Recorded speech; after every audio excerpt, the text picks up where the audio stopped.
पाकिस्तानी खेळाडूला विकत घेणं एका क्रिकेट टीमला इतकं महागात पडलं की त्यांचं अधिकृत ट्विटर अकाउंटच कायमचं बंद झालं. इंग्लंडमध्ये द 100 लीग या लिलावात काव्या मारनच्या सनरायझर्स लीड्स या संघाने पाकिस्तानचा फिरकीपटू अब्रार अहमद याला 2,34,00,000 रुपयांना खरेदी केलं. अब्रार अहमदला संघात घेतल्यामुळे चाहते संतापलेत, कारण अब्रारने यापूर्वी ऑपरेशन सिंदूर आणि भारतीय वायुसेनेचे विंग कमांडर अभिनंदन वर्धमान यांच्याबद्दल वादग्रस्त विधान केलं होतं.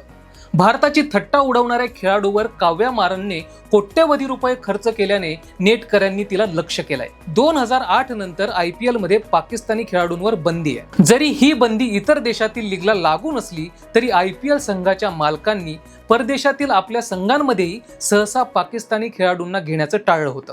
मात्र काव्या मारन ही पहिली मालकीण ठरली आहे जिने उघडपणे पाकिस्तानी खेळाडूला आपल्या संघात स्थान दिलंय.